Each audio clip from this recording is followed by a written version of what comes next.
Hello, everybody. Here we are. Okay. Hi, this is Callie. How are you? I hope you all can hear me. So, I love being here with you. I'm going to sort of do my talk that I do when I do salons at people's homes. We do group yoga, we do group past life regression hypnotherapy, and of course all of the individual work that I do. And so when I go into people's homes, we have such a wonderful time. So right now I can't see comments. I don't want anybody panicking though. So if somebody does want a reading, I'm going to just do my normal thing, and then Kayla is going to be kind of the moderator, and she'll be going back and forth to me on my phone. Excuse me. Okay, we're going to get started. So, hi, I'm Callie. And I know all of you from so many different areas of my life, and I'm so grateful for all of you. So some of you I grew up with, some of you I went to college with at SCAD. There's students on here that were my peers. There's my teachers, my professors are here. There's a dean someplace out there. I don't know if he's here. So this is sort of not my covert life, but it is my spiritual life.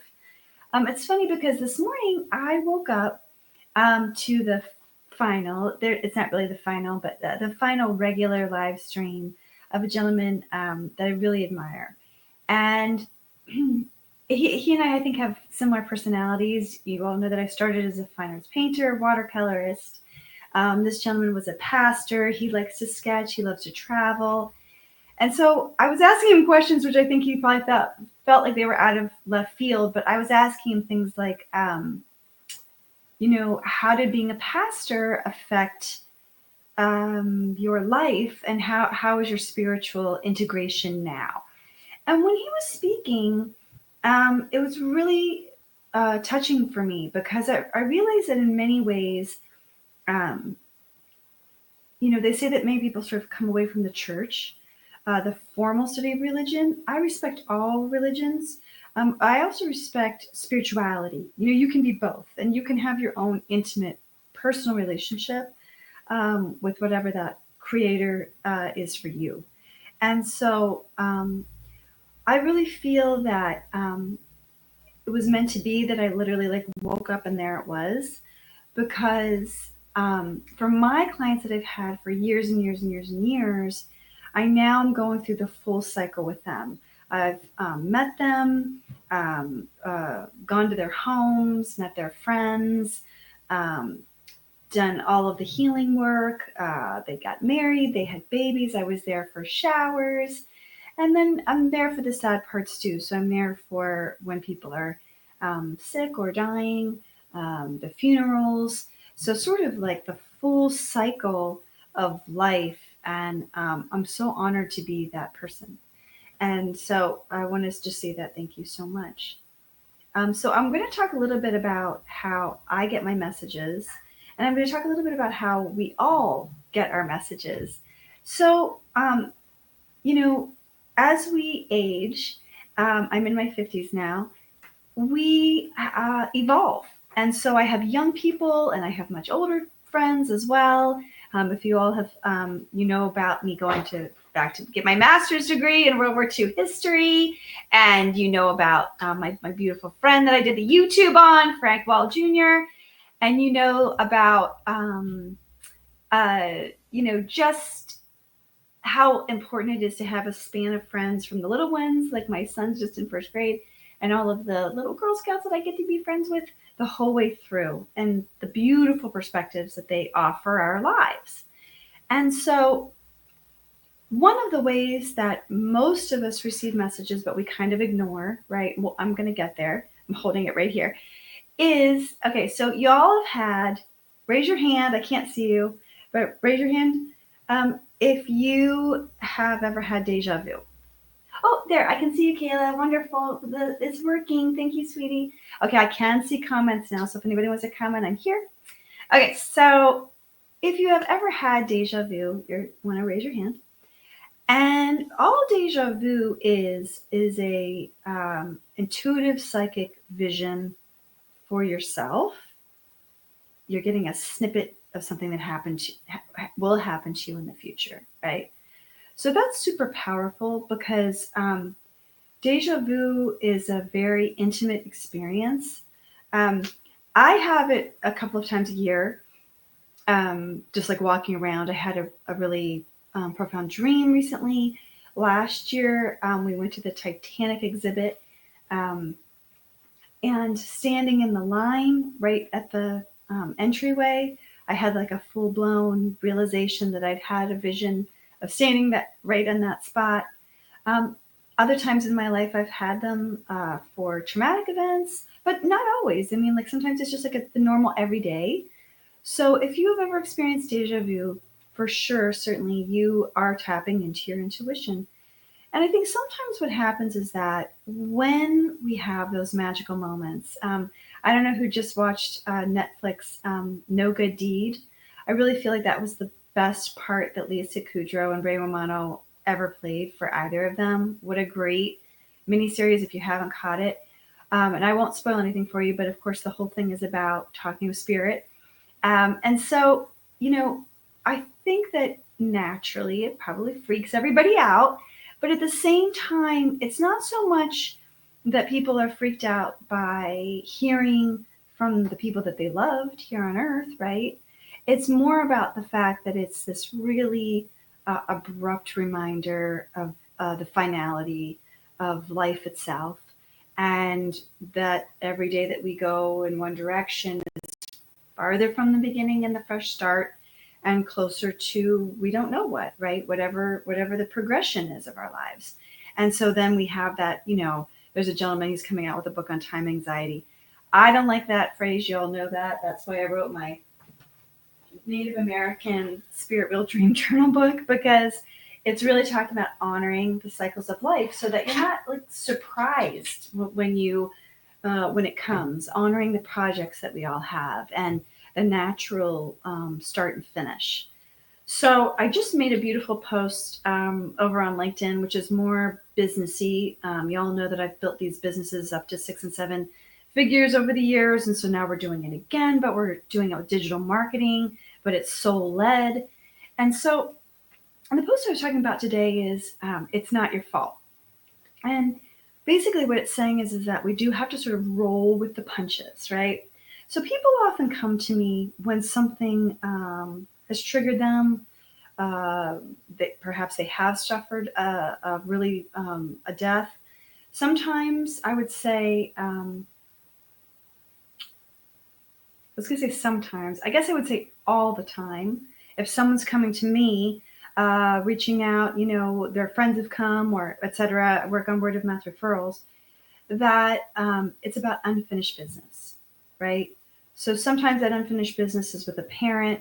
So all the typical things I think that people seek out talk therapy, and hopefully my girlfriends that are on there, you all know that I love working with physicians and psychologists and psychiatrists, and I'll talk about that more later, why I like to do that. Okay.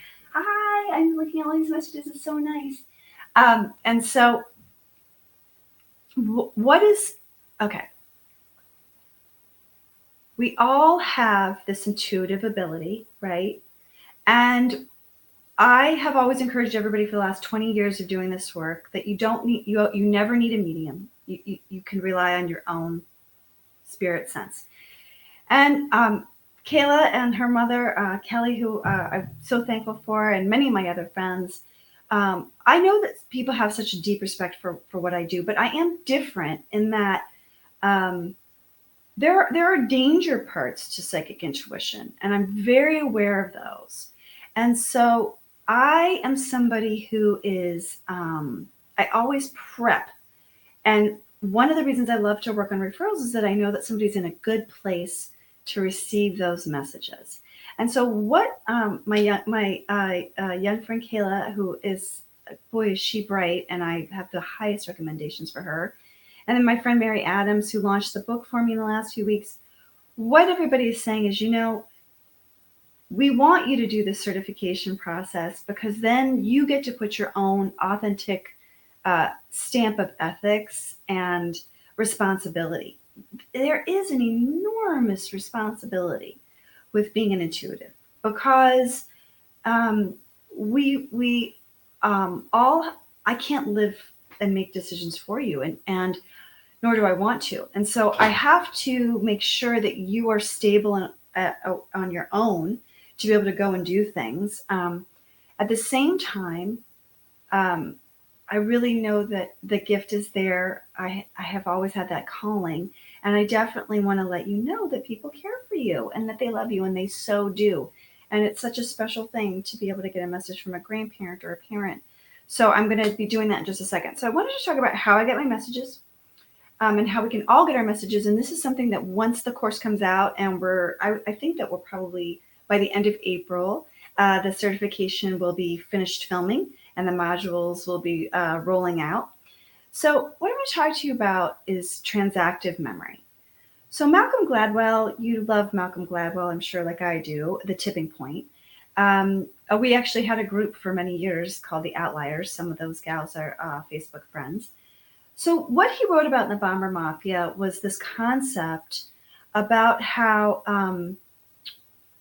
oh my goodness, I lost her name, but I can see her face. Who was the Braille, that the lady that we all read about when we were kids? Help me out, everybody.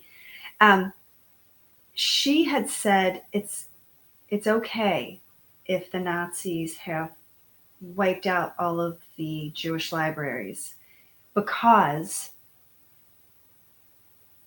all of that knowledge is already part of who we are. And you can't extract all of that wisdom from the collective psyche. There's no going back when, like today, everyone's read the same book or everybody's seen No Good Deed or whatever it is that we've all shared as part of our heart, whether it's September 11th or the scene of Afghanistan or January 6th, or any of those things that are so monumental in the psyche, right? So I really feel that transactive memory, this kind of gets into quantum physics as well, but it's a real thing. So for instance, if I'm getting messages, and I did get a few before I even got on here today, so I'll shout them out, and I'm going to make sure I get out as many messages as I can. So we'll give away, I think, more than 2 if we're lucky here tonight. Okay.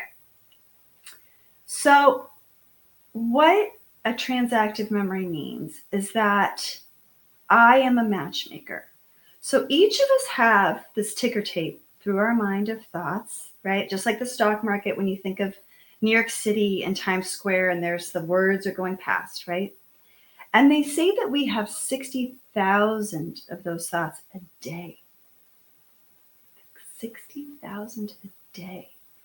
And really, by the time you lay your head asleep at night, you can imagine that that actually is true.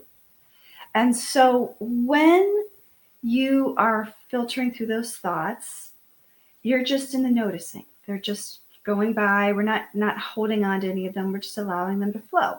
And as we do that, then we understand that as those thoughts are flowing, they're flowing for a reason. So for instance, yes, of course, have honed a very special gift. At the same time, I truly do believe it's something each of us can learn and that it enriches our life. And that is matchmaking those thoughts with the person that I'm reading for. So for instance, if I know I'm getting on a call and I'm doing a reading, like today, I'll be picking up and noticing if there's like something funny or different that I'm doing in my routine, or there's like a memory of my own because I'm a voracious reader, like huge, thousands of books. And then also, I love old movies and I love, and conversations and friends. So if there's a snippet of a conversation, whether it's a book, a movie, in real life, or a person that I haven't thought of for a really long time, typically who I'm going to be reading for has something to do with that matchmaking vision, right? That thought of the 60,000 that are going through. And then in addition to it being like a matchmaking, it could be even more specific than that. It could be a certain name. It could be, what their vocation was, or even how they died. I don't know if my friend Kathleen is on here today. I haven't spoken to her for a while. But John has been coming up for me for since yesterday and today. So that's either because I've got somebody here who's died of pancreatic cancer, or a John. So I wanted to give that message. And if she's not here, I'll call her tomorrow and give her message. So that was one of them. But yes, that transactive memory is a fascinating concept. And basically it's talking about the fact that our thoughts become things, right? Remember when everybody used to say that our thoughts become things? So it really is that we're in this crucible, and the crucible of our memories is shared. We do have this collective energy where we're picking things up. And I'll just go a few beats faster than that, more than that, and then we'll pick up with readings. So, I got to put my glasses on to see the comments. Okay, so when you step into a room and you know that you could cut the tension with a knife, you know you can cut the tension with a knife. What is that? So how do you walk into a room and you know that you can cut the tension with a knife? So that's a big way that your psychic ability is telling you something. That's your sixth sense, right? Which is a very real thing. Or the danger, or that, like, don't drive on this road at this time, or don't, the feeling you shouldn't get in a car at this time. And I really feel that there's no one out there that we're talking to right now that is, the kids are dancing outside there, that is not had that feeling of maybe I shouldn't go. And as I say that to y'all, we all heard about the horrific incident in New Orleans at New Year's. And if you listened to the news reports of the parents, I'm thinking of the really beautiful girl and the gentleman that was related to England. The younger kids, they were just late teens, early 20s. Both the parents said, please don't go out tonight. Please don't go out tonight, right? So we all have had that angst and that worry and that knowing. And it really is about honoring that. So I last year started saying I was following the yes. I know that another one of my friends, I see on her things that she's saying too, it's her year of the yes. I love that, because when you're following the yes, you're basically just saying that if you've reached out to somebody and their answer to you is not at this time, or I'm not interested, or they just ignore you, then move on to the next. I think it's really fascinating because if we put ourselves out there, and this happened to me recently where I did a really interesting publicity junket. And if I got 13 or 14 yeses in a night, but I got one that didn't work out, when I got off the call, I realized I was hyper-focused on that one. And I'm like, what am I doing? So the energy is really powerful, and that energy of fitting in and pleasing is really powerful, and stereotypes, which we'll talk about another time. So we've talked about deja vu. Everybody raise their hand. We've talked about transactive memory. We've talked about, the fact that you can't erase the history, right? You can't erase the joint history unless it's purposely erased. And that's a story for another day. And then we've talked about how do you know that you can cut the tension in the room. And then last but not least, before we dive in, and these are all things that we'll talk about in the course, and that is owing. Okay, so owing. You're like, Callie, what are you talking about with owing?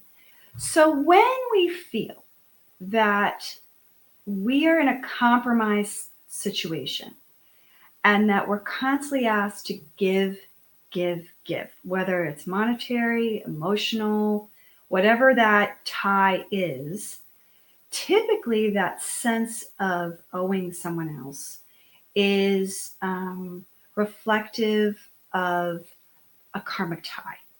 And when we talk about karma, we talk about a lot of times people will say something about retribution, or get like a boomerang. Somebody's getting what they deserve, right? When in reality, that's not what karma means at all. Karma is a really beautiful term. Karma is cause and effect. Cause and effect. And all of the people that have studied with me for years, they know that about me. That we talk about this every time. So we've got the cause and effect. And sometimes, if you're really stuck, and I've been really stuck in a few different ways in the last 9 months, and I'm trying to untangle those knots, when I think about karma and cause and effect, it's a helpmate to me. So I always think it as like Deus ex machina. I don't know if you guys remember Shakespeare, and God is, up in the clouds, and He's giving us perspective when we're looking down on ourselves as the drama of our life unfolds. And when we look at that drama, then we can gain perspective, right? We pull ourselves out of the muck of the emotion, right? Energy in motion, emotion. We pull ourselves out of that muck, and then we can sort of look at things without the drama, right? And just like, oh, there's Callie losing her temper again, or there's such and such doing such and such again, or whatever it is, right? Pushing somebody's button. So when we talk about karmic ties, it adds another layer. If you've ever wondered why you do feel pulled in a certain direction, like you owe somebody something, it typically can be karma. Now, I am personally, I look at it from the intuitive academic standpoint, not in a religious way at all, but simply in a hypnotherapy sort of a metaphorical way of looking at what those karmic ties are that are holding you back. They're not religious based, is what I'm trying to say. So when I look at karma, I think that it's. Do you ever meet somebody in an airport and you're like, "Hey, I love you. Oh my God, you're my best friend," and then like you part at the airport. This has happened to me a couple times. You part bye, and like you don't even need to take their number. You don't need their last name. You're not going to find them on Facebook. You're just like, "Bye, have a wonderful life." Like you knew them before. You meted, you kissed, you hugged, and then it's all done, right? So other times it's not that way. So I want you to think about when you were little, maybe in school, and you took an instant dislike to somebody. This is a really good one for karma. Instant dislike. There's nobody, you'd never met this person before. You have no history with them whatsoever in this lifetime. But there's like a really, like, really something stuck there. Like it's like a reaction, right? Like you do not want to be around that person. Something's saying no. Well, what the heck is that? What is that, right? What is telling you that? So for me, when I have those kind of visceral reactions to people, um, I am always in the noticing. And so for me, I think, well, maybe it's not even this life. Maybe it's another lifetime. And maybe there's something there that needs teased out and forgiven. So the big reasons that people come to visit with a medium would be regret, resentment, anger. Anger's a big one. Resentment's a big one. Regret's a big one. Guilt is probably the biggest, and fear would be the biggest. So I would say fear, guilt. I'll reverse my list. Fear, guilt. Okay. All right. Scott says he wants to do a reading. Oh, I love it. Okay. So I'm coming. I'm coming. All right. My sister-in-law is there. Helen Keller. That's right, Kayla. Thank you. Helen Keller was the transactive memory from the Nazi quote that is in Malcolm Gladwell's Bomber Mafia. Thank you so much. So it's Helen Keller that said, don't worry if these precious collections of books have gone, because you can't undo what everybody already knows, right? We all know this. And that does speak to the keen importance of history, and not erasing your history, but dealing with it, understanding it, and coming to honor it as what it is. There's no way that we can change that, but we can do better. And we can teach our children from the negative to the positive. Okay, that's the historian in me speaking. So I'm going to get started with readings here in just a minute, but I just wanted to recap the ways that we've talked about that spirit is already in your life, right? So I made a joke about No Good Deed, the Netflix show. So that was the flashing lights, toys going off, anything electronic, fire alarms. When my mother-in-law passed away, the alarm went off for the whole week, over and over and over again. So those are all easy ways that spirit can manipulate energetically. So those are very common. Smell, scent, We'll talk about the difference between a ghost and somebody who is crossed over in spirit at a different time, because sometimes scent can be with both of those. But I think for the most part, it's only been on a few occasions where there's been negative things. And if you all know me, I do swear a lot. However, I don't say certain words. And if you get my drift, I don't say the D word, either D word. Right. Okay. So I don't invite that energy in, and I always do my white light or my blue light. And you can do it around yourself now. You can do it around your home, your car when you get in it, and you can ask the angels to get you safely from A to B. Okay. So we've talked about deja vu, transactive memory. We've talked about karma. We've talked about owing someone. We've talked about unfinished business. We've talked about regret, anger, guilt, fear. Okay. So those are typically the things that people come to me for. And in my signature sessions, I do a full reading for an hour that covers everything: mediumship, psychic, futuristic, wellness, health. Have I predicted cancer or anything like that? Yes. And in fact, many of my friends from my time studying Jack Canfield, Breakthrough to Success, there are a few stories in there of some pretty profound things that happened. And so many of my friends, even if they've never come to me for readings, know the stories of other things that have happened through private channels. So yes, I would like to think that I am a lifesaver. That has happened to me on occasion. And those lumps and bumps and things have turned out to be what we said and caught things early for people. So I always do try to do a scan. Again, you don't need a person like me to do that for you. You can learn to do it yourself, and we're going to do a certification on that. But as well, you can just do that right now. So I want everybody to just ground wherever you are. We're just going to stomp our feet a little bit. Roll the shoulders back and down. Big breath in. Okay. Beautiful. All right. So I'm going to just get started, and I'm going to just sort of start calling things out. And if you think that I'm talking to you, if you would just, I'm just making sure that there's, okay. For some reason, I really feel like my friend Kathleen is supposed to be here. So hopefully she catches this later. And then my girlfriend Chris, I'd like to get to, my sister-in-law, my girlfriend Katie. Katie's my best friend from childhood. I adore her. I love her more than anything in the world. So glad she's here. And Scott Schilling, my friend. Oh my goodness gracious. Okay, so Katie, you know who is here? Full of life, shaking her leg, saying, I can dance now. This is interesting because it reminds me of the first reading that I got when my pappy died. And that was a message that now he was able to help. I've told the story, it's personal.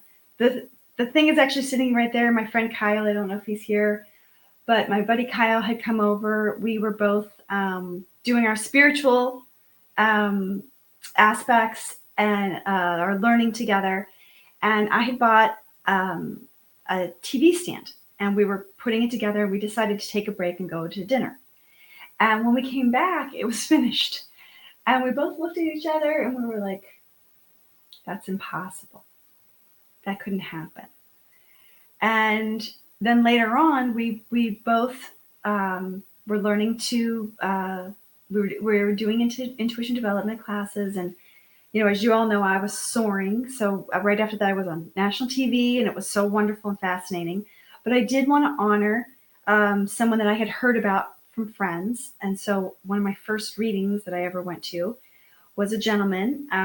And that was what he talked about, was the TV stand, putting it to self together. And he talked about the fact that my grandfather said that now he could do it. And so when we talk about matchmaking, Katie, that's what I'm seeing, was that feeling like now I'm released from the burden. Released from the burden, and my body's doing what I want it to do. I don't have to worry about my body failing me. I don't have to worry about my body not doing what it's supposed to be doing. So definitely saying, looking over her shoulder and for Kay. Okay, Katie. So you're going to relay that or tell her to watch. Okay. Okay. So this is bringing up something for me.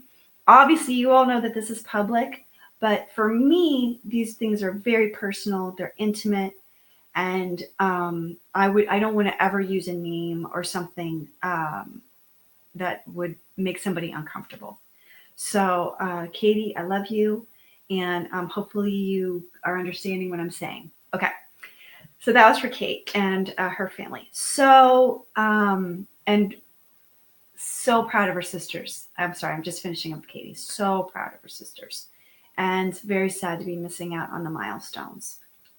Okay, so I want to just do Kathleen's, even though she's not here. Well, Kathleen and I have been friends for like 25 years. We've been to Omega together, and she's just a special friend of mine. She's got so much heart and soul.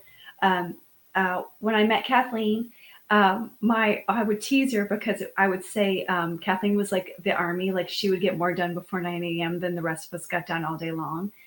A total powerhouse. And her husband was also a friend of mine. Excuse me. And her husband, and this is what came to me yesterday, actually visited my grandparents with me in southwestern Pennsylvania. And this is the story that came to me yesterday, so we'll give everybody a laugh right now. And that was that my grandmother was making John and I dinner, and she said, oh yeah, I had every 3 days I had to give Callie spanking, whether she deserved it or not. And I was like, why would you say that? And he's like, he turned to me, looked at me, and goes, I think I like your grandmother more than I like you. So, anyways, that was something that I was thinking about yesterday. So, if that's resonating with anyone today, there's that. I'm gonna just get my glasses on here for a second. Okay. Oh, I wanted to do my sister-in-law. Lisa, your daddy came up yesterday. Give me 1 second here. I just want to make sure to get a specific message here. So, anyways, for Kathleen, John, very present. Okay.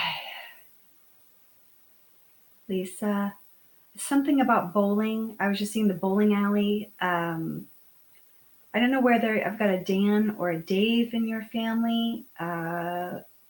Lisa, are you there? You can also text me, sweetie, just in case there's a delay here. Okay, hold on here. Let me just make sure. So, okay. Hi, Anne. How are you? Okay. So I'm trying to get in touch with my sister-in-law's family.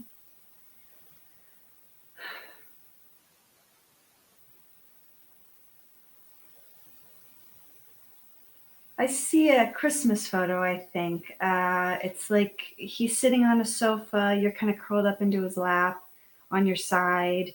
It's kind of like those tawny browns and golds colors with the Christmas tree in the background. And I feel like you're either sucking your thumb or sucking a lollipop.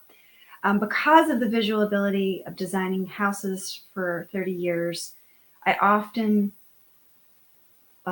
see an actual photograph or video, etc. Okay.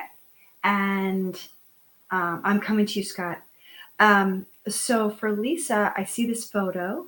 And then, Lisa, it's a shame that we were married later in life because I've never met your family, but I see a sister, I believe. And then I said a Dan or a Dave, right? And then I also have I have the Mildred, but that's the boy's grandmother. So maybe there's two, Millie Mildred. I don't know if you've ever met her. So I have that.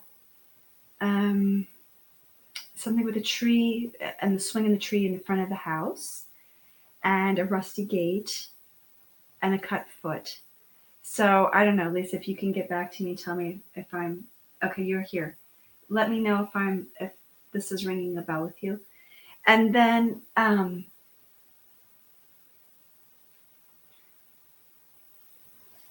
see like a river someplace, but I don't think that's possible for where you grew up. So I don't know if that's the boys I don't know what that is. So um, I see the tree, big, beautiful, like full tree with a swing, the kids playing. And then I see, I don't know if this is a grandparent or something, but I see somebody like dropping dead of a heart attack. So clunk is that I feel that, which is traumatic. So I feel like somebody died suddenly when you were young. Okay. I'm just gonna get my glasses on. Boop, boop, boop, boop, boop, boop. Hi, Sue. Okay. So Lisa. Okay. All right. And so yeah, and you know what's funny about all of this is there's a mic here. I think it's probably my friend, but I might go with my sister-in-law, Lisa, as well. So Lisa, if you'll get back to me and let me know if those D names, the Dave Dan, it might go with you. And I also have like a Nathan or a Nate, something like that somewhere in here. Um, my friend Mike Idor, he died of Lou Gehrig's disease. And well, the week that he died, he wrote to me to say goodbye and that he was going to be watching out for me. And kind of makes me emotional, but I always keep it and I refer to it and I have the message where he's saying goodbye and that he's going to be my angel watching over me. So if there's any of that big group here, definitely got a message from Mike. And I know a lot of us are friends on Facebook. Mike was who arranged my very first theater readings to hundreds of people. Um, and we did a lot of things together, a lot of things together. So it was so nice to come and visit. All my friends would come and stay and visit, and I love that. Love it. So, okay. So Mike is here and blessing us with his beautiful sense of humor and his presence. And I'm gonna just keep on going here. Anne, I see you. Anne, where is a mom that's gone? Where's the mom that's gone? Uh, let's see here. I'm just looking through my list of here. So I think there's only two of you that this could relate to, and that would either be Scott or potentially Anne. I'm not sure. Hi, Sue. Um, and I'm trying to get to both of you, so if I get them confused, I apologize. Okay, so first I'm trying to get to Scott. I don't know how Lincoln's not on here. Normally Lincoln's here. Um, and I did have a message for Lincoln. Kayla, will you do me a favor and reach out to Lincoln? Thank you. Um, and Lincoln and Scott and I, we're all friends from BTS. Okay, so okay.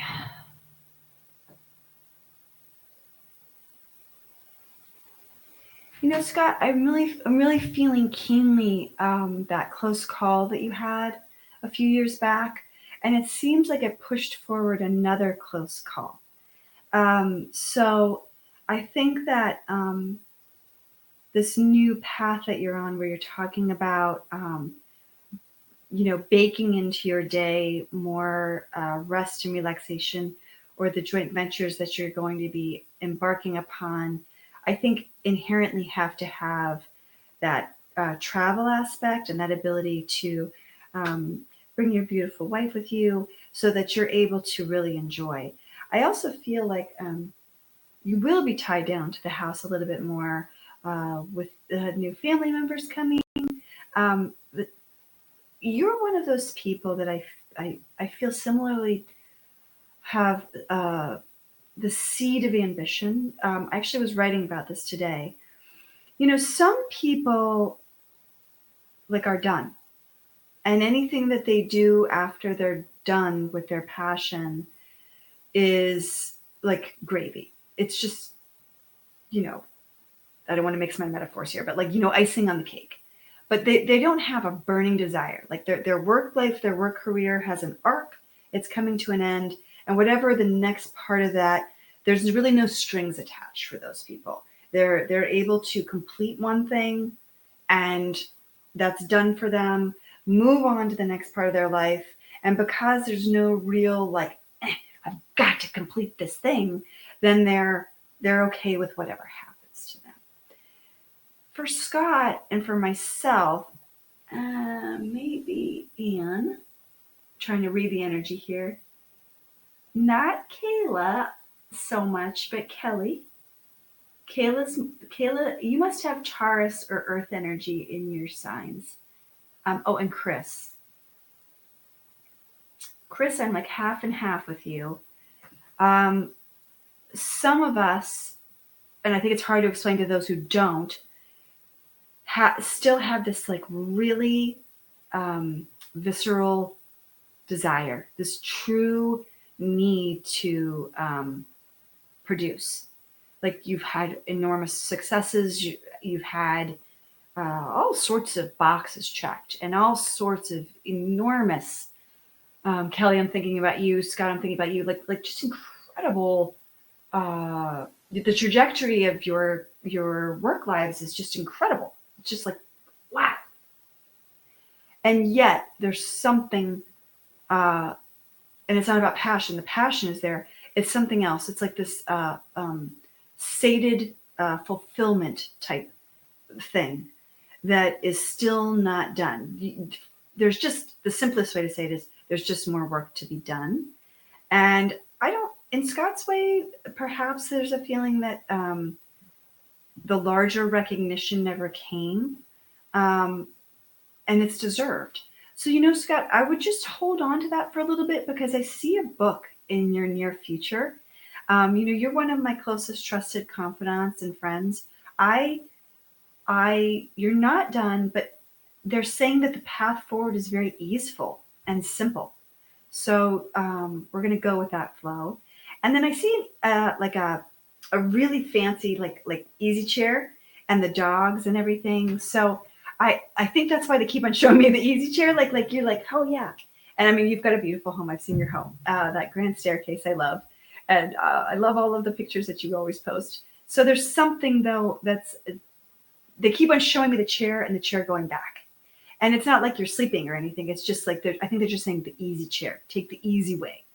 Flip that switch. Pull the lever into gliding into that next stage. So, and then you do have a lot of people looking out for you. I want to say both parents and a grandmother. Did you have a grandmother that lived with you as a child? I'm like, no, I can't see the notes, just so you know that without my glasses on. So I'm just like talking. But I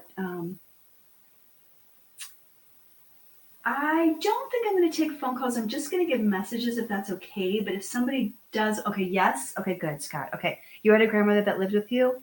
Okay, I'm getting her. And I have a bunch of Marys tonight. So I don't know if there's a Mary in your family, but I think that there must be a lot. I think in Katie's, I know there's a Margaret someplace, Mary Margaret. Yes, for Sue, I see that. And there must be a lot. I think everybody here must have a Mary Margaret someplace. Not Anne maybe as much, but everybody must have a Mary or a Margaret because I'm really getting that. I feel like I'm forgetting somebody here. Hold on 1 second. Lisa, oh boy. Lisa, I have M names for you as well. Perhaps a Mary Margaret, but I also have like more old-fashioned names, like a Maud or something like that. So I have some old-fashioned names. And let's see what else. Okay, so Scott and Sue are saying yes to those names, yes to having the grandmother at home. I think I'm still with Scott, although Sue definitely chime in. When I'm talking about that, I have, so this is a peculiar thing. Sometimes when I'm starting a medium reading and I'm connecting with somebody's loved one and we're doing the matchmaking with the images, they're going to show me if they had like a physical affliction or something that was like odd about them. And so I've got somebody whose toes are like the big toe and the little toe are kind of, oh, sorry, you can't see my fingers. Big toe and little toe are apart like this. And it's like either arthritis or it was an accident or something. And like a little bit of like a wonky ankle or shin bone accident or something like that. Um, but they're showing me this, and also like a little bit of the legs. What do they call that? It's not scoliosis when it's the legs, but something like that. So I don't know if that helps you guys get more in tune. And then I don't know whose grandparents were by like a railroad track. Mine were, but I don't see my cousins on here, so I don't know. Um, I think it's Sue or Scott actually with the railroad track because I see fruit trees, railroad track, um, like Pebble Road, dirt, like a white farmhouse, and I see like a breezeway with that. Very rural. So you both are actually in Texas, so it could be either of you. And then let's see here. I have a Doug, like a Douglas or a Dan, Doug Dan. And then Scott, you were supposed to have a different name, although Scott and Schilling go so beautifully together, but you were supposed to have a different name. Sometimes when they say that, it could mean that they thought you were going to be a girl and they had the girl name ready, or if you're a boy, you had the boy name ready. So there's something with that. You're named after somebody, but I don't necessarily feel that it's a family member. Um, was it your mother that had high blood pressure? So that's the other thing about these readings. They can be very personal, and not everybody wants to like raise their hand and like tell their whole health history. So you all know me, and you're welcome to text me, but whatever, you can just say yes. And then when I see the high blood pressure, I see somebody with a heart attack. I don't know if your mom or somebody died in their sleep is how I feel about it. A very ripe old age in their sleep. So somebody went to the hospital and preferred that they would have died at home, is what I'm hearing.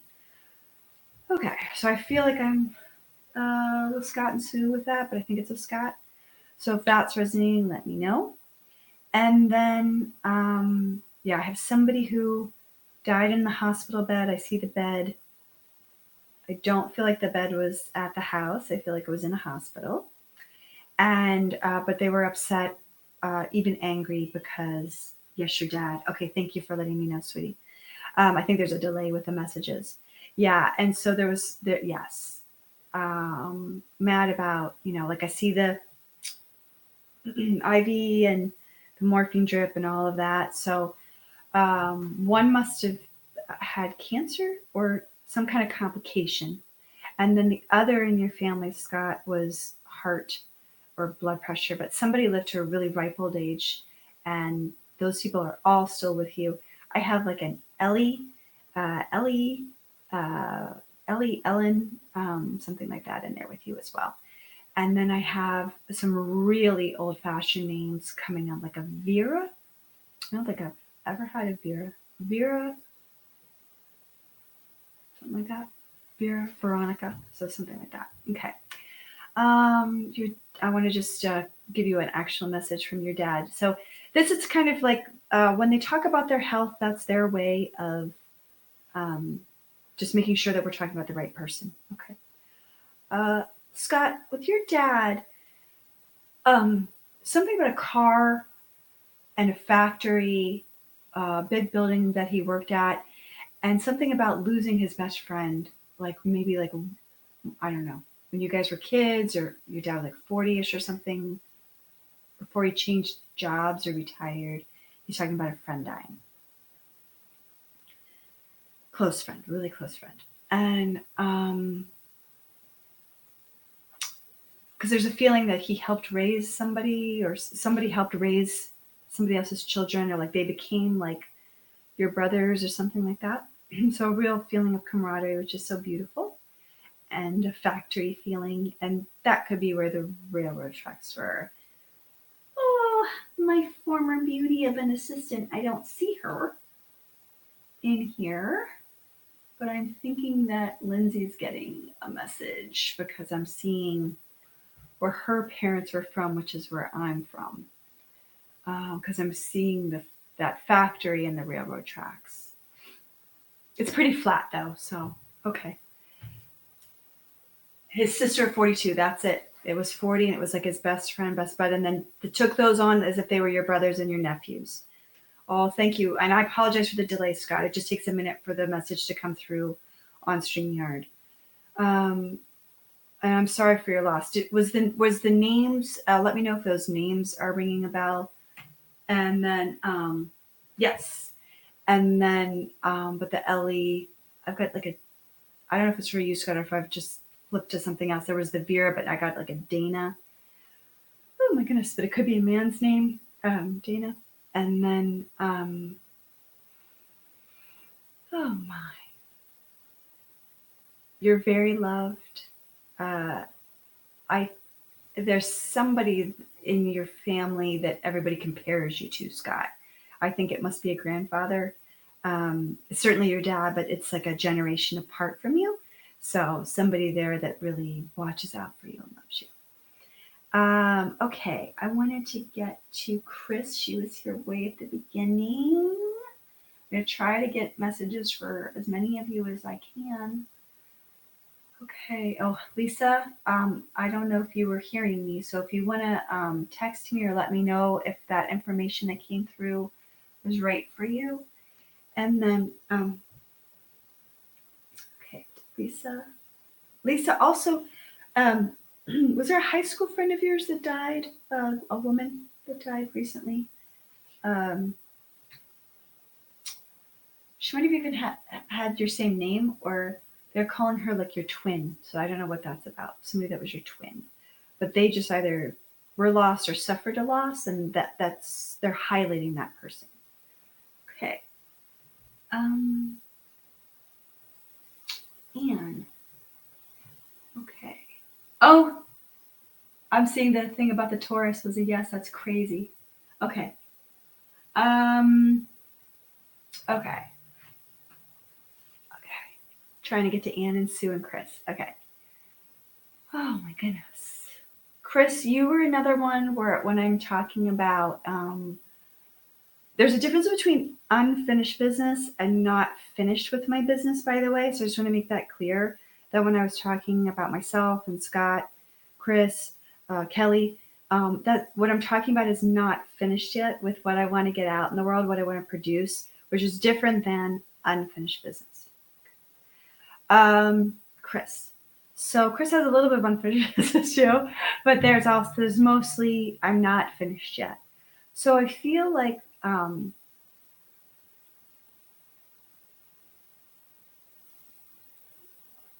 you and I are so similar, and I know our charts are similar as well.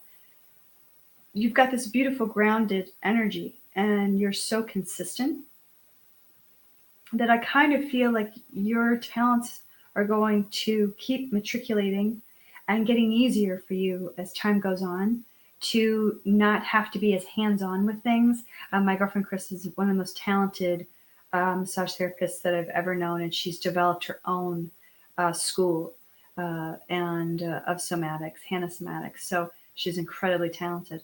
So I really feel like you'll switch it and it'll go 60-40, 80-20 to the teaching versus the hands-on, although the hands-on will always be there.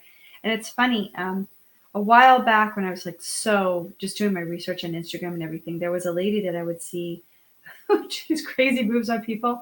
Um, and I see you doing videos like that. So I think that that's going to be happening for you really, really soon, where you're the instructor. And I see that exact scenario. You're just in there showing people how it's done.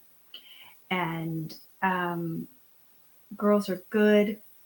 And I feel like they're finding their own path in their own way. And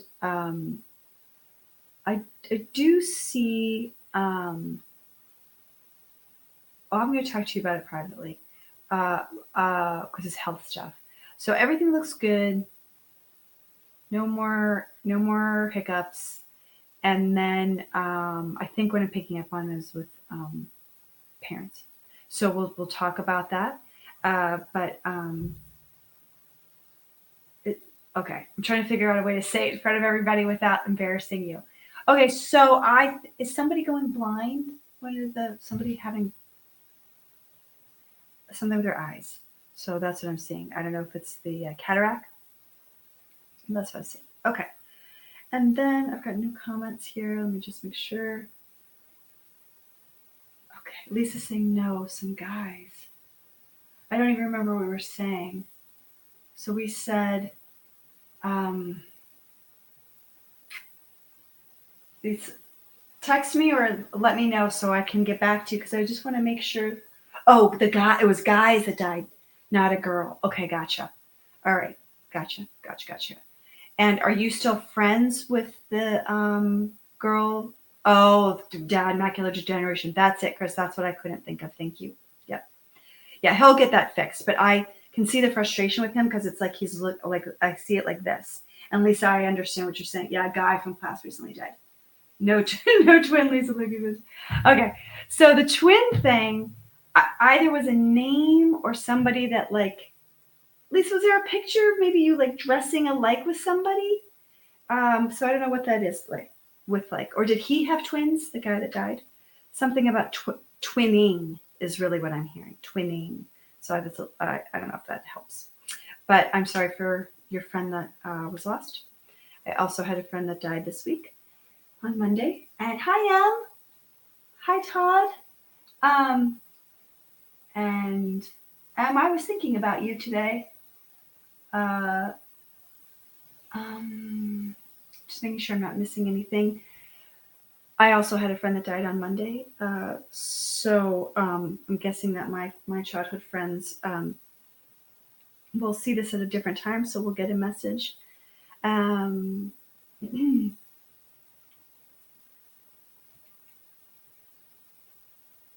He's being goofy. This is my childhood friend who happens to have the same name as my husband, which is Brian.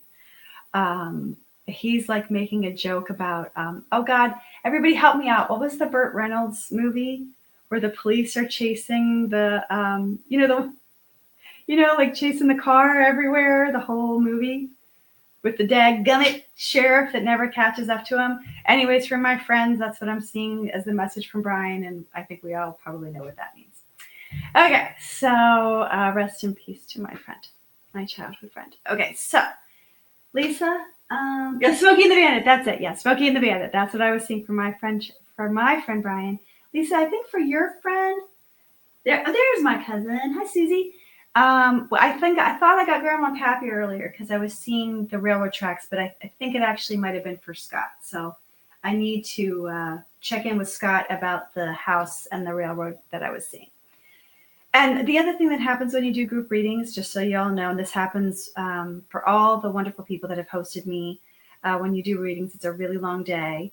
What'll be crazy is if you have a room of 12 people, 4 people will be sitting next to each other who all have a grandmother named Mary, and then 4 people will all be sitting next to each other that all have a grandmother named Ellie. So it's really weird, but it does go in pockets. Yeah, so for Kate, I don't know if Katie, did you hear about Brian dying? So Kate's the only one here from high school.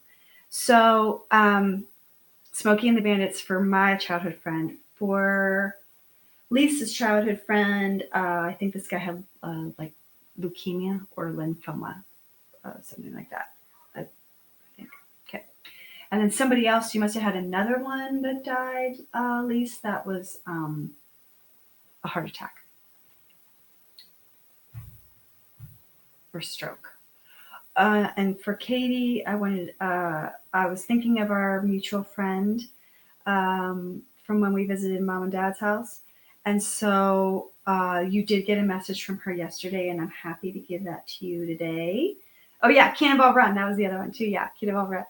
And Kate, oh, my goodness. You're always Katie to me.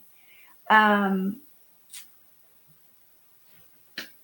going to take a step back right now. I'm talking to my girlfriend. If I've given you readings, Katie, it's been years, right? So y'all know that 20 years ago I was trained in advanced mediumship with James in Prague, And that was my first like huge rooms full of people that I was reading for. And I love James. He's lovely. And so he teased me about the Ghost Whisperer because he said that I looked like her and whatever.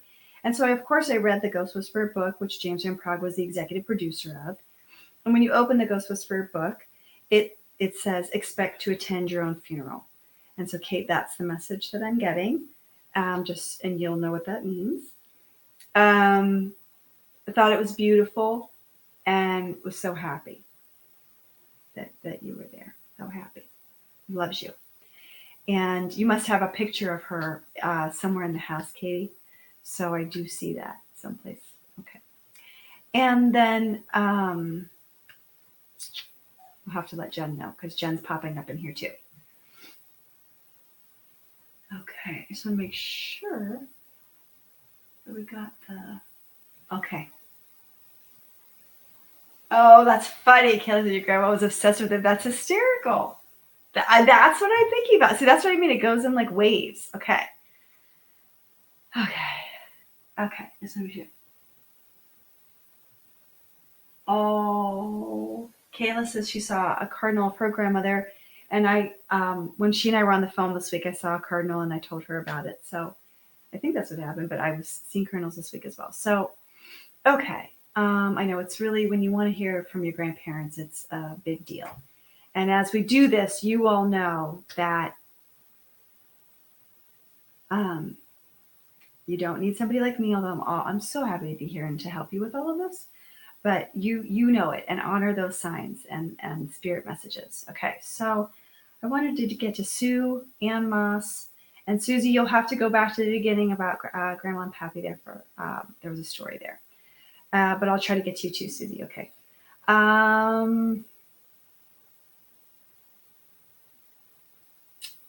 Okay, I'm trying to get to Anne. Anne,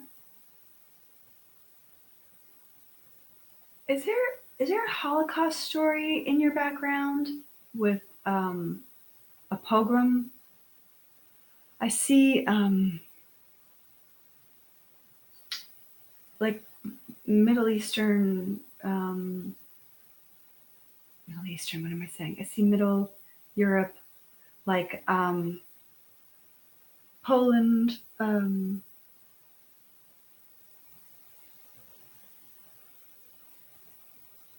I wish my friend Mary was here too, because I'm seeing that for her as well. Okay, Anne, you're saying no. Okay, so I'm seeing somebody. Somebody help me out here. I've got somebody that's got Holocaust. I don't know that any of my Jewish friends are on here. I will get a message to you if I can.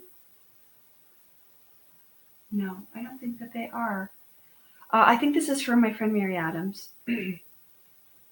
So for Mary, hopefully you are there somewhere. This is about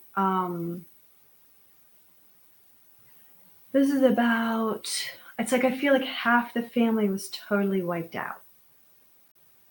So I feel like half the family was Anne. Okay, your father left Germany in 1939. I'm gonna get back to you, Anne, because I think these are related.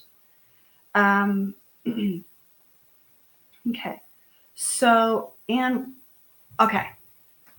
I'm there. Okay, so Anne, so Mary, I'm feeling like I was hoping my friend Ruthie was going to be here too. For Mary,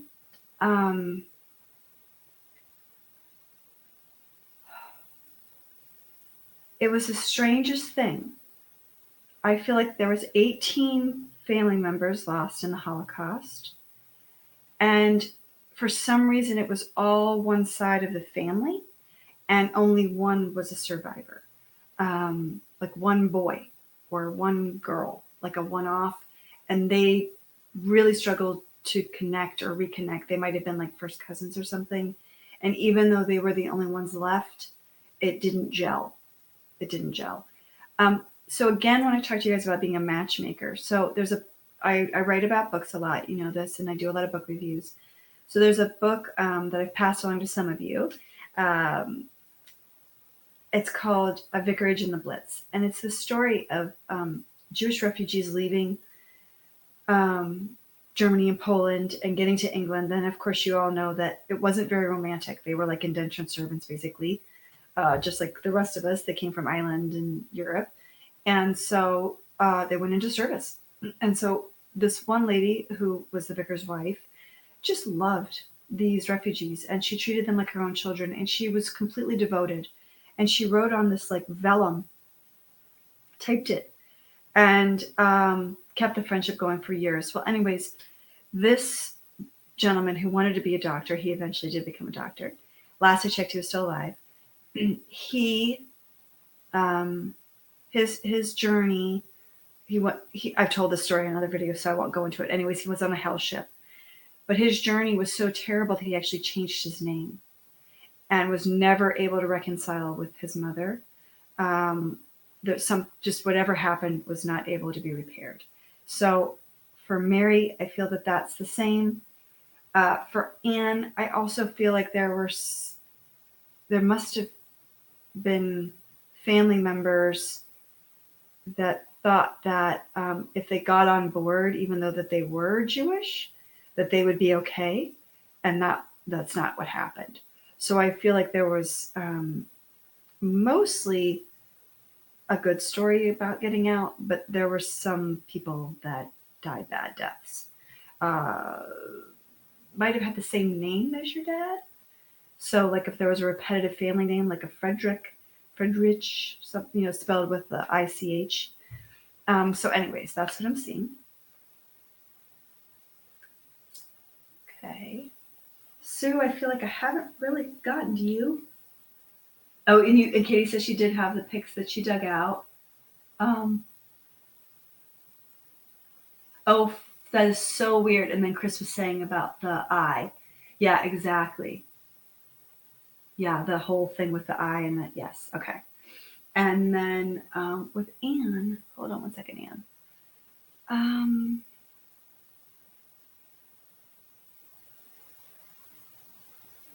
Yeah, Annie, there's other stuff going on with you. There's some old stuff that needs cleared out. There's still, for the most part, I feel like there's so much joy in your life. Okay, got out, but they did have family members who died in the Holocaust. That's what I'm seeing, and yeah. So Anne, I'm fast forwarding, but I want to talk to you more about that at a different time, because there's more there. But Anne, before we leave this, look in your genealogy and see if you see the names that repeat. There's also an L name that repeats. I was gonna say Luigi, but that doesn't make any sense because there's Italian. So it must be like Louisa or something like that, like a Luisa, something like that. And then they're showing me like the princess's diamonds. So there must have been something about a ring or some kind of jewelry that they pawned or managed to get out. But they're showing me something. It's very ornate. It's very Victorian. It's got a lot of crenellation around it. It's really big, like really big.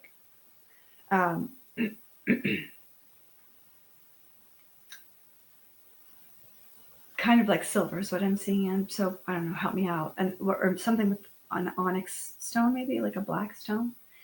And then, oh gosh, Anne, this is so weird.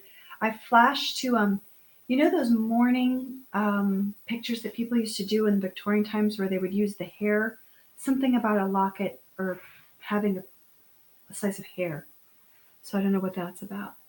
And then I guess I'm still with you, Anne, honey. So something about a baby dying.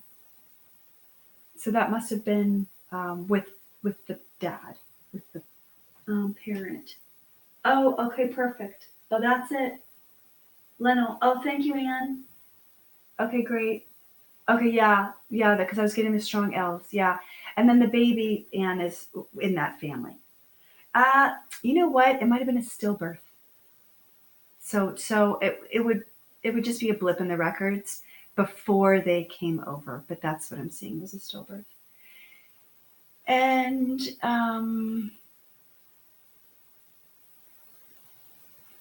it's funny, and they're saying that they were coming to the land of promise, and the land, of the free. And what's interesting is that Henry Morgenthal's family was there at about the time that your family left, the treasurer, secretary of treasury. And so I'd be interested to see who's in your family tree there, Anne, because that family was connected to, they were kind of like non-practicing Jews, but kind of like Jewish royalty in America at the same time, obviously because of the lofty position he held in FDR's cabinet. Feels like there's some kind of connection there. Could be with the Strauss family, which they had a connection with, or with the rabbi. So I'm interested in your family there, Anne. We'll talk about that more at a different time. And then there's something about unrequited love, and we'll talk about that again at a different time. Okay. I wanted to get back to M if I can, and Sue. Okay. And then Todd. Okay. I think Todd's my only one that's not somebody I know. Just make sure I'm not missing anybody. Okay.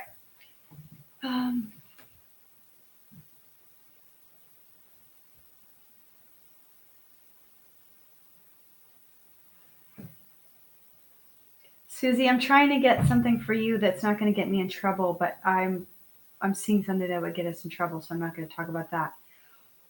But I have something else. I'm trying to get you. So I have two friends of yours. One's a guy, one's a girl. Both. Did you change high schools? I can't remember. Or like from junior high to high school, change school districts or something. So one was from one school and one was from another. The girl had like light blonde hair and was shorter than you. And we're on the petite side, so that's saying something. And cornflower hair and eyes. That one might have been skin cancer or something like that. So, and then there's a guy more recently who was showing me his muscles, pumping it up. So something like that, that are gone, past. Okay, and I'm just about to wrap it up tonight, but I wanted to make sure I got to M for a minute if I can.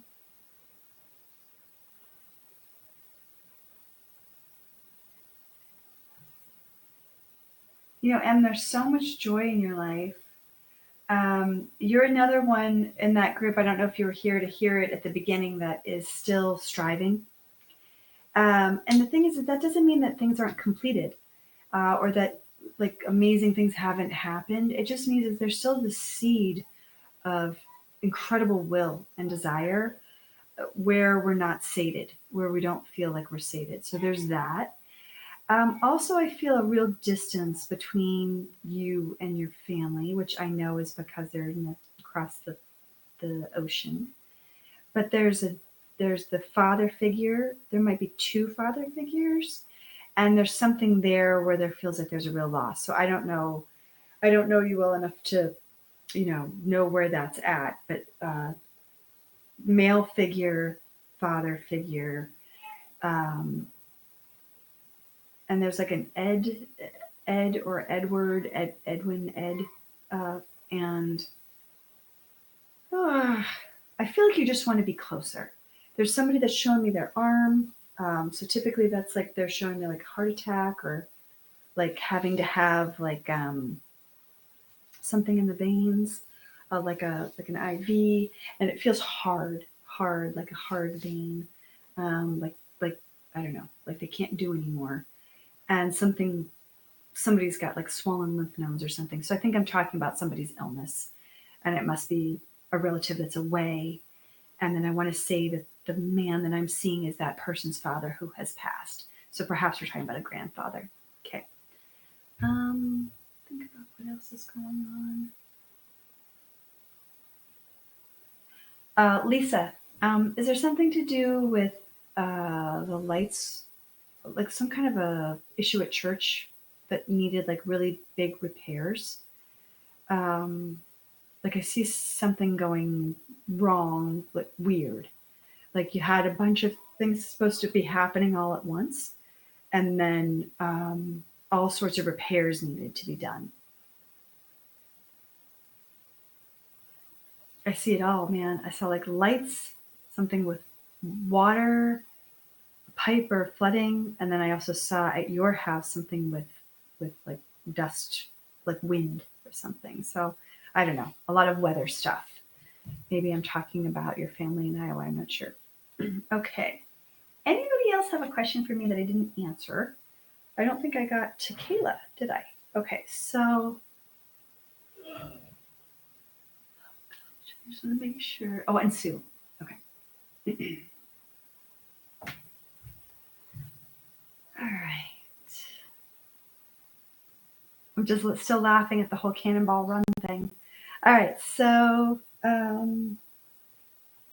don't know the kids today are ever going to have the same interesting things to think about that we did. All right. I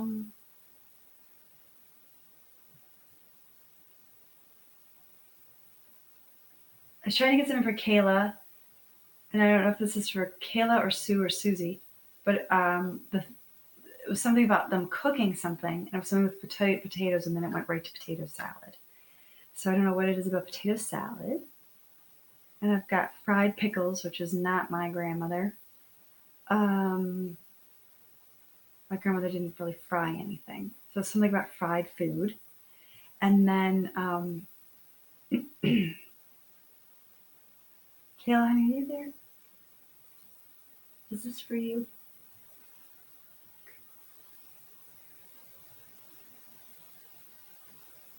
Okay. Fried. I'm talking about trying to get some stuff, and the food is coming up. Yes. Okay, wonderful. All right, sweetie. I'm going to keep rolling with this. She must have had like a really special, I don't know if the potato salad went with her, if the fried pickles went with her, maybe okra. Really good Southern cook. There, I went to college in Savannah, Georgia, and so my my college graduation from SCAD was Mrs. Wilkes boarding house where you ate like family style, and so that's really how I see her food. I see it with oh, Em, I see you're answering me, and I'll look at that in just 1 second because I have to put my glasses on. I see her with like the potatoes with vinegar, not just like potato salad, but just like that's how they would make their potatoes with vinegar. And then, which a lot of people haven't heard of, but it's really good, right? Like creamy vinegary. Um, and I see a really old house, and like in the closet were like old magazines or comic books, like stuff for people to look at, and a hammock on the porch, like swing on the porch. So like a lot of like stuff for kids, seesaw, that kind of thing. The seesaw might be for Susie and I, but I think the rest is for Kayla's grandmother. And then like really rural. And let's see. I think that you must have some of these recipes and you cherish them. And then there's also something like a chocolate Coca-Cola cake or something like that. It's like something really decadent and fun and rich, and I don't know. Okay, so Kayla's saying she doesn't know. So it's interesting that they're talking about food. I don't know what that's about. So maybe that's with your mom's husband. So because that's who I feel like I'm talking about right now. But anyways, it sounds delicious, looks delicious, and it looks like a beautiful platter. And when I saw Mrs. Uh, so that lady Kayla, was she a foodie? Okay. So it's the food is really what this person's talking about. So if we've got the right person, then that's great. Okay, awesome. And then what was I saying about food? When I think of that platter at Mrs. Wilkes boarding house, this lady was ancient when I was there. She boy, could that lady cook. And so family meal style is really different. If anybody's ever been to a restaurant like that, it's when you sit with strangers and everybody sits at the table and they serve like really big portions. So I do see like collard greens, and I see beans, a beautiful platter of beans. So, anyways, so it's all about food. And I actually see two or three different kinds of bean dishes. I might see like black-eyed peas, and then beans and collard greens and like sausage or something. So I don't know. Okay, good. Okay, good. Yay, we're on it. Okay, good. You know what? It's like who you were in life does shine through. It's kind of funny. Okay, that must be it. To the best Thanksgiving. That's what I'm saying. Family meal. Okay, that's wonderful. Okay. And cornbread and the whole thing. So that's so good. All right. And then I want to see. Okay. Okay. All right. And we can talk about that personally, and thank you so much for the confirmation. Um, yeah. So for anybody that didn't catch the beginning, um, there's a couple of things. We'll just wind up now. There's a couple of things that I didn't get a chance to talk about, but when it's really personal and intimate, or that it's current, I'm not really comfortable doing that publicly. It's something that should be private. The other part of psychic intuition development, and one of the reasons why you hear me give like my talk about karma and how you have your own ability through when you deja vu and collective memory, when we're matchmaking, like I'm seeing a scene in a book or a movie, and then that's how I know that that's a message for you.